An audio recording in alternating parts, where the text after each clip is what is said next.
Ross Coulthart says there's video of the Eglin Air Force UFO. Of course there is, right? Well, but let's talk about that and a whole lot more. So get in here. This is Jack with Cosmic Road. I talk about UFOs and the paranormal. Please like and subscribe and let me know what you guys think in the comments below. Also, let me know what you think about this awesome screen grab of Ross. Okay, here's what Ross has to say. Got a tip overnight. One of the stories that's been surfacing is the story about Eglin Air Force Base, and I notice ARROW, the All-Domain Anomaly Resolution Office, recently announced in its historical review report that a sighting that allegedly took place in January 2023 by a jet fighter pilot out of Eglin Air Force Base over the Gulf of Mexico, where he allegedly saw an Apollo command module acorn-shaped object. The ARROW, the Pentagon's UFO investigation office, categorically denied that there was video of that incident. And very, very interestingly, there's an FOI I've just tweeted about where a guy has obtained paperwork from the US Air Force confirming there is video. Somebody's lying. And I know they're lying because overnight I've just received information telling me that the Air Force is reluctant to admit that there is video because the video came from their latest F-22 Raptor fighter. And there were two fighters, I'm told, on location that were there when this object was seen. And there is video. It's being declined for national security reasons. Yeah, how is that national security, guys? How is that national security? That is so lame. The justifications for all of this are so lame. But there you go. Ross says there is actually video. So where is it? Are they ever going to produce it? What are their justifications going to be for future UFO incidents for not telling us? Well, what are their justifications for past UFO incidents? They're all national security reasons, guys. All national security. How is that national security? I don't know, but if you know, let me know in the comments below. In other Ross Coulthart news, and this is really, really cool. This is something Jaime Maussan was talking about in this discussion here, that Ross Coulthart might be interviewing Dr. John McDowell, one of the American scientists who has studied the Nazca mummies. That's really exciting, guys. I mean, McDowell is the real deal. He won the Nobel Prize equivalent in forensic science, and he has examined the Nazca mummies. And getting on a platform like Ross Coulthart can provide can really open a lot of people's minds to the Nazca mummy information. I love it. I think that this is huge. Of course, I had to put a little caveat in there that unfortunately John McDowell hasn't had a lot of time to study the Nazca mummies. And my understanding is that all of his findings so far are just preliminary. So it's not like he's done a deep dive into the Nazca mummies yet, although I sure hope he does. But either way, he's getting out and he's going to talk about it. So I can't wait to see what he has to say. But I really do hope that he continues his research because, as Gary Nolan himself said, McDowell is exactly the sort of person that we need on this case. So really, really good stuff. In other news, Danny Sheehan has some interesting words for us. There is genuinely inside the Defense Department and even inside some of the intelligence agencies, individuals who are convinced that this information is so important that it needs to be revealed to the public. But extremely importantly, they're convinced that it's unconstitutional to be lying to the United States Congress about this. The United States Congress are our elected representatives. To be actively, lying to them and deceiving them, on behalf of some tiny elite corporate investors to try to own private ownership of the technology is absolutely unconstitutional. So great words there from Danny that it is unconstitutional to lie to Congress about UFOs. Of course, I got to nitpick a little bit. I don't think it's a tiny elite group of people. As Richard Dolan says, it's a breakaway civilization. It's a lot of people. A lot of people are involved in this. It's a huge cover-up. I mean, I mean, it's like, it's through the looking glass, guys. You step through their looking glass and it's a different world. They have different technology. They have allegiances with beings. They're shooting at other beings, and they control the entire world, at least as far as, information on this sort of thing goes. Probably a lot more besides that. So, yeah, it's huge. The UFO control group is huge. It's robust. In the presence of the phenomenon is also huge and robust. So nothing about it is tiny elite, but everything about it is unconstitutional, and Danny is right to hammer that home. Meanwhile, do you guys remember Larry McGuire? Yeah, he's the Canadian official who wrote a letter claiming that the Canadian government possesses material related to U.A.P.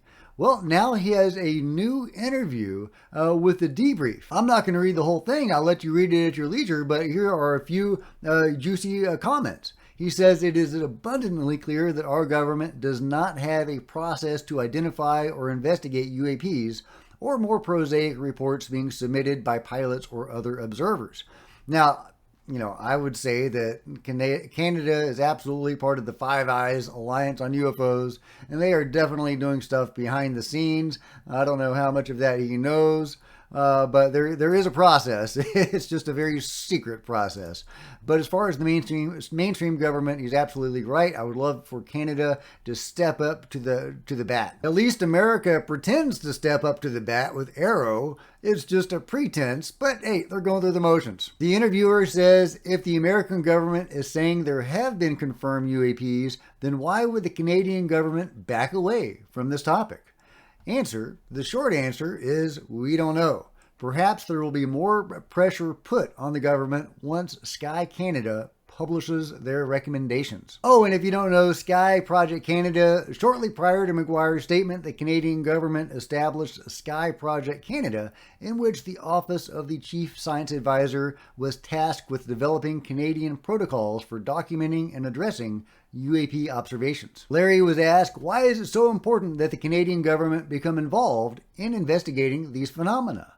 Answer: this lies in the fact that the government as a whole is not investigating UAP reports, as well as the fact there are countless reports lying around in filing cabinets and no one is dealing with them. Well, somebody's dealing with something, but he's absolutely right. The mainstream government, no mainstream government really, is dealing with this issue openly and honestly. So it'd be wonderful if Canada would step up, and it never is without people like Larry McGuire leading the way. So I totally salute Larry for coming out talking about this stuff. I hope it reaches a lot of ears in Canada and people start to wake up about this sort of thing. And I'll link to this article and you can read the full interview at your leisure. Oh, and Joe Murgia has a really good point here about Kona Blue and James Lakatsky. He says another reason why the ALSAP Kona Blue crew may have believed crash retrievals were a fact. Well, apparently the head of ALSAP knew, and he did. That's James Lakatsky. He said in a quote, "The United States is in possession of a known craft, a craft of unknown origin, and has successfully gained access to its interior." And of course, I covered this before. This is an interview with George Knapp and Jeremy Corbell. Joe Murgia makes the point, we don't know if James Lakatsky is a first-hand witness, but it certainly seems likely. And another ALSAP Kona Blue guy was Hal Puthoff. And Hal Puthoff says, I know I can take that to the bank on James Lakatsky's comment about getting access to this UFO. Hal Puthoff says that's a thing. We have a UFO and we got access to it. He also says he accepts what David Grush says and takes it to the bank as well.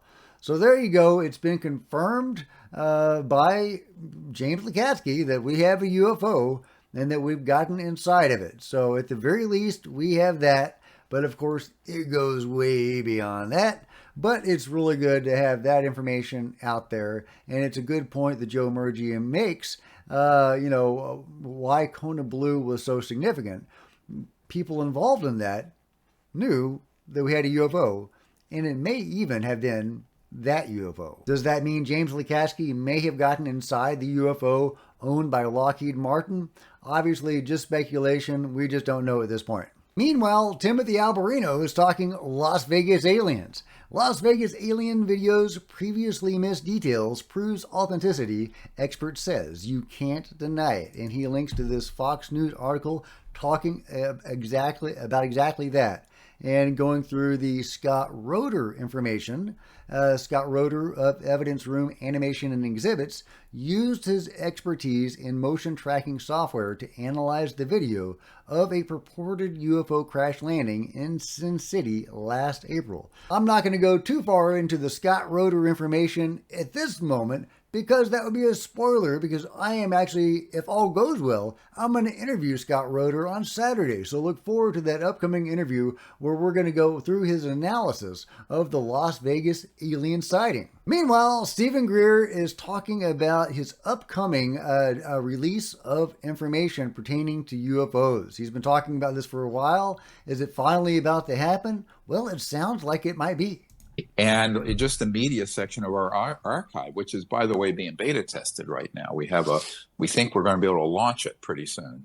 Some of you may be beta testers of that. I don't know. I think it's going to be stunning to people because it's the evidence in there is dispositive about the corruption of the media. So there you go. It's in beta testing right now, but Stephen Greer has long been promising this huge dump of information, and we are shortly, hopefully, to get that in the very near future. Meanwhile, do you remember Charles Hall, the man that talked about the tall whites out at Area 51, the group of aliens or NHI that had a camp or a base or a colony out at Area 51, according to his information? Well, according to Charles Hall, they talked in high bird-like voices, and that may correspond to some European mythology per a guest from Fade to Black, one of my favorite channels. Let's give a listen. I, in my books, begin from ancient, particularly Celtic mythology, particularly Gaelic mythology and things like that. I'm wearing a jumper at the moment that says "Speak Gaelic to me." I'm a real nerd when it comes to Gaelic language and history and mythology and whatnot. But some of the beings spoken about in ancient Gaelic mythology, in particular Nahuishlan, the gentry, they lived in mountains and subterranean dwellings. They abducted humans. They'd come as what was called Lananshi, or fairy lover, which is like a kind of succubus or incubus or things like that. They could bedazzle humans. They'd chirp and whistle like birds to each other. They had fair skin. They were tall and thin. Now, that's a perfect description of Charles Hall's tall whites. Every one of those every one of those profile points that I just hit there on Nahuishlan in Gaelic mythology is a perfect description of the tall whites that. So yeah, amazing stuff there. And one more piece of evidence that ancient mythology from around the world may have actually been depicting alien activity. Of course, it may even be more complicated than that, as Jacques Vallée is famous for pointing out. It may be we are simply interpreting a long-existing phenomenon in terms that we can understand according to our modern understanding of things. But it may simply be representing itself in a way that we can understand, and possibly in the past it represented itself as elves or fairies or who knows what. So, or is it simply that we are now seeing it as it is in reality for the first time? I don't know which one it is, guys, but let me know your thoughts in the comments below. Meanwhile, check out this cool UFO filmed by a passenger on an airline. Look at that little squiggly thing just darting around. Reminds me of those UFOs we saw the other day captured by the news station that was trying to film the horizon and instead got a swarm of UFOs that were moving a lot like that. I think that's a great sighting. I can't think of any mundane thing that could be. I can't think of a prosaic explanation for this object, unless it's CGI, and that looks very unlikely to me to be CGI. I think that's a great sighting of an anomalous object. But let me know what you guys think. Speaking of great sightings, we have another great sighting by John Bell. This one is going to be really short. This one is a rod. You know, years ago, there were all those rods that were showing up in videos and nobody was understanding what the heck those things were. Well, John may have just caught one. So let's check it out. Okay, there it is. There it is. I'll play it again and again. Look at that. What is that thing? It doesn't have any wings. I don't think that's a dragonfly or anything. What is that? What is that? Is that anomalous? Is that mundane? I can't tell what that thing is. But of course, John gets all these orbs. He gets so many orbs, so many sightings. John just gets so many sightings, legit anomalous sightings. And some of those orbs, people think they're bugs or something. One of them hit his car, his multi-ton truck rather, and rattled it. Yeah, it's not. These aren't bugs, guys. These aren't birds. These are anomalous. And so, is this rod anomalous as well, or is this something more mundane? Let me know your thoughts on this crazy object, whatever it is. Meanwhile, speaking of strange objects, check out the teeth on that guy. Woo! Yeah, I am not swimming in that water, guys. I'll be on the beach. I'll be on the beach drinking my margarita. Y'all guys can go swim. I'll be on the beach. Yeah, but look at that. Look at that, guys. Woo! Last but not least, James Fox and Tim Burchett have some encouraging words for us. Sorry. Say I'm here. I'm here with Congressman Burchett, and we just want to make a quick announcement not to lose hope that there's progress being made. What can you tell the people out there? We're making progress. I'm talking to people every day about what's going on, but we will be having some more hearings and we'll be getting some more stuff out. So please don't lose hope, folks. We're gonna keep going until we get the answers. Big stuff coming this year. And excuse us if we look a little tired. Yes, it is late, and we've been up all day. Thank you. Thanks, brother. There you go. So big stuff is still purported to come out this year, and we are going to get more field hearings or more congressional hearings, according to Tim Burchett. I can't wait for them to testify before Congress. That's going to generate a lot of conversation. That's going to be huge. That's going to open more and more people's eyes to the reality of the phenomenon and the reality of the UFO cover-up. Could that hopefully lead to more transparency on the part of the government? I sure hope so. I doubt these whistleblowers are going to be allowed to show us any of this evidence. We know that they have it. We know that people like David Grush and Lou Elizondo have given classified information over to these people, and they have done nothing with it. And, you know, if they have, they're not going to show that to us. They're not even going to show us, you know, the pictures of their videos, whatever it is that has been provided to them. So we need public pressure to be put on these guys. And I think getting whistleblowers to come out speaking before Congress in the American people is a great way to do that. So I sure hope we get the whistleblowers coming out in 2024. 2024 was supposed to be a gangbusters year, guys. And Tim Burchett is saying, don't lose hope. It's going to happen. It's going to happen, guys. So let me know what you think about that in the comments below and everything else. And if you've enjoyed this video, please give me a big thumbs up. I sure would appreciate it. Smash the like button and the bell to be notified of future videos. You don't want to miss a thing. Join me on social media, Facebook, Twitter, Discord, links below. Love to see you guys there. If you wanted to support Cosmic Road in a bigger way, grab a coffee mug or a t-shirt in the merch store, or become a channel member, because channel members are rock stars. And I really appreciate you guys' support. Thank you so much. Meanwhile, there are plenty of other videos on the channel, and I'll see you guys next time. This is Jack with Cosmic Road, signing out.